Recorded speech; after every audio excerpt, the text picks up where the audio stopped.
welcome back to my YouTube channel. This is Bird's Diary signing in para na naman sa aking panibagong vlog for today. And as of today vlog, ayan, marami tayong mga errands na ginawa kahapon. So actually, today is Friday na. Hindi ko na alam, March 7 ata today. Ay, March 6 ata, March 6. May mga short clips lang tayong kinuha mula dun sa ating work kahapon. And then, ayan, may dumating ako ditong book. Sobrang cute niya. Ito yun. Dalawang klase siya. Binili ko siya guys sa TikTok. It's How to Heal Yourself. Teka, may sumasabit. May sumasabit na Spider-Man sa lalamunan ko. Ayan, How to Heal Yourself When No One Else Can. Napakaganda ng title niya. So, actually, siguro kaya ko siya napiling kuhain kasi ang ganda nung nung meaning ng title niya. Since, ayan, sobrang introvert natin guys. Hindi tayo mahilig humingi ng mga advice sa kung kani-kanino or mga ibang person. Although hindi ko naman sasabing wala akong friend. Ayan. Pero siguro bilang lang sa kamay ko yung mga kaibigan ko talaga. May nabasa kasi ako, sabi nila mas maganda na quality yung mga friends mo kaysa isipin mo yung quantity nila. So parang ganun lang siya yung, hindi ko alam kung sa article ko nabasa yun. Basta parang naisip ko lang, may point naman din na mas much better na kahit ilan lang yung mga kaibigan mo, ayan, at least quality sila. Actually, yung ilang peraso na yun, sobrang solid sila. And galing pa sila dun sa hometown ko, ayan, sa Laguna. And then, yung iba nasa Nasugbu, ayan, yun din yung iba nasa Nasugbu. Kasi nag-aral din ako doon.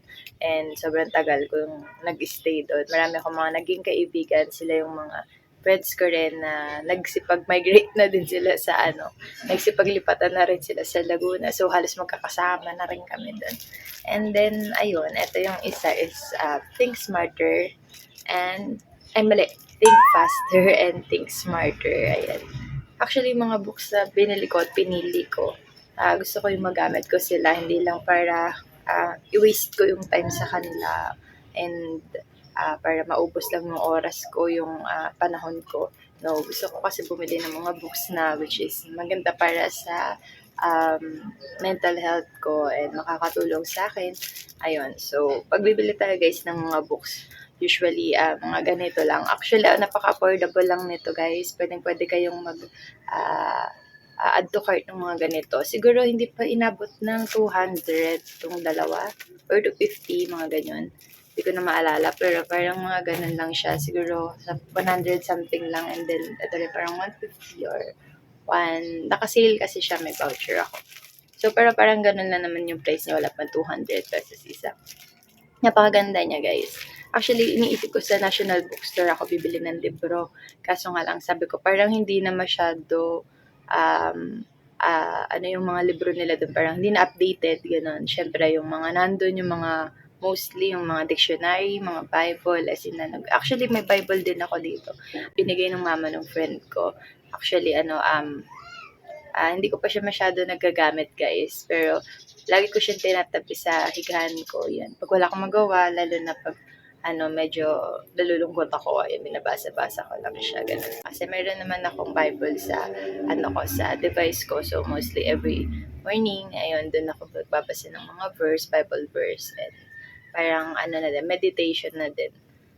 So, ayun, siguro i-review ko tong dalawang to guys. Pag natapos ko sila, and mahaba-habang basahan yan kasi makapal-kapal sila. So, sa mga mahilig pong magbasa dyan, ayan, recommended kong bilihin nyo to guys. Sabay-sabay natin silang basahin. And sobrang dami naman reviews na maganda talaga sila. And worth it naman. Actually, yung sa 200 na hindi ka naman manghihinayang. Kumbaga, kaya mo gumastos ng 500 para lang sa milk tea, di ba? Ano pa kaya yung mas matututo ka, di ba? So, ayun. Marami lang mga errands na nangyari kahapon. So, short clip lang ako dito sa inyo, guys. Ayan, panoorin nyo na muna. Bye!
So, yun, nakita niyo na yung mga short clips na kinuha ko mula sa mga work ko kahapon. Actually, from morning part-time job ko. And then, sa gabi, actually, hindi naman everyday ganun yung routine. But most of the time, konti explanation and story time lang.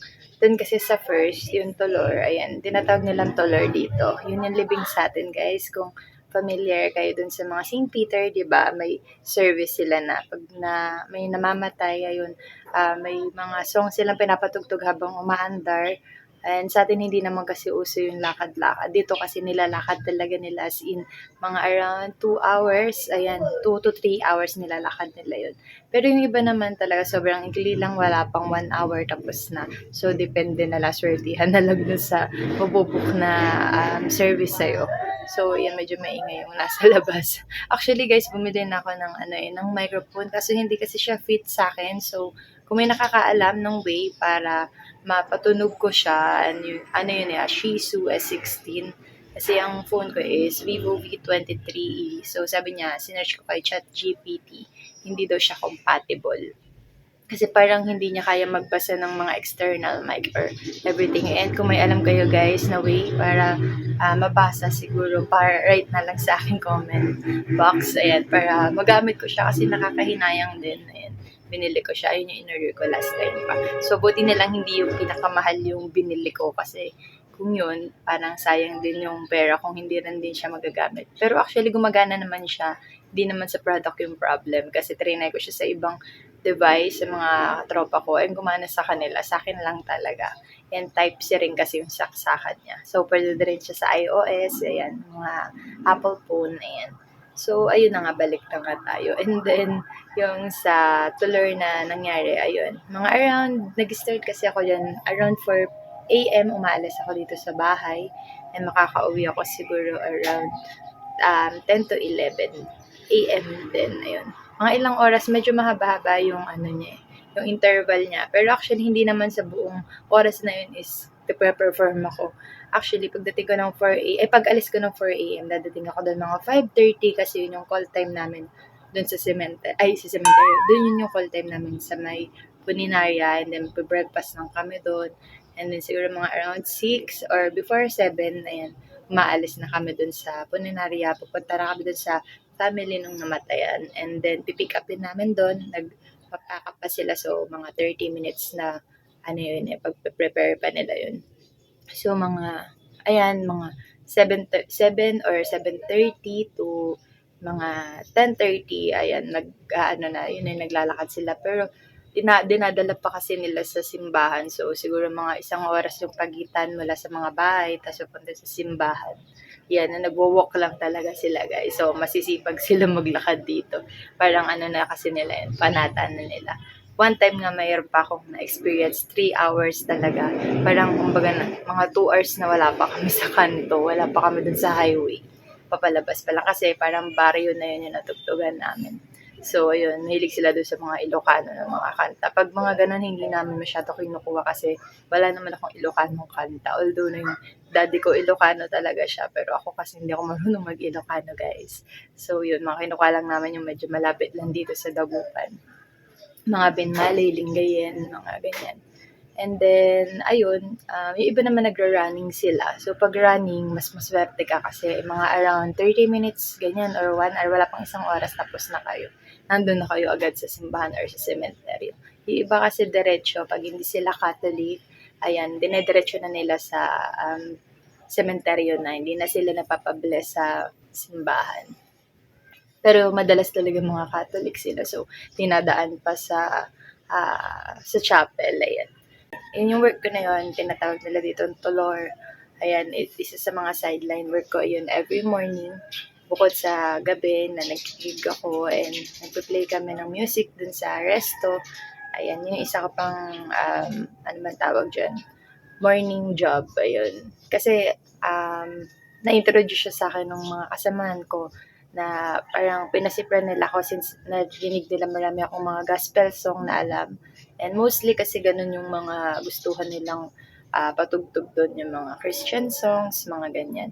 So, sabi ko, kung may magagamit din pala yung Christian songs ko, parang mapapakinabangan ko rin din pala siya, hindi lang bukod sa church, ayan, magagamit ko rin siya sa work. So, ganun lang yung mga ano nila and mostly yung iba mga sad love song, ganyan, mga malungkot na mga kanta na mostly nire-request ng family. So, bali yun. Kasi, kaya umaalis kami dito ng 4 a.m. Ayan, sa bahay. Kasi nagpe-prepare pa kami and then siguro mga around 5 to 5:30 nakakarating kami dun sa Puninaria. Yun yung first location na pinupuntahan namin. And then, sumasabay kami doon. Siguro mga around 6 or minsan pag sobrang layo, mga 5:30 umaalis na kami. And mga 6, ganyan, or before 6:30, nandun na kami sa pinakabahay nung family. And then, ipipick up lang yun kasi nagpe-prepare pa sila, nagpa-pack up pa sila ng mga gamit nila. Yun, so sumasabay na kami sa kanila. Ayan, and sumasakay kami sa Ranger. Ayun yung, doon kami, para kaming yung umaandar na tumutugtog, ganun. Kung nakakakita kayo ng ganun, yun. So, ganun sila. And then, siguro mga around, minsan 10:30, ayan, natatapos na din sila. So, mag-aantay lang din, magpapack up uli, and then pagka nalibing na, ayan, nadala na sa sementeryo, and then, babalik na uli kami doon sa Puninaria, then, after that, pwede na kaming umuwi. And, hanggang dito na lang, guys, kasi I have lots of errands pa na gagawin sa labas. Ayan, may mga something pa tayong mga gagawin kasi may work pa tayo later. And kita-kits on my next vlog, guys. Goodbye. Thank you so much. And please do subscribe. Thank you.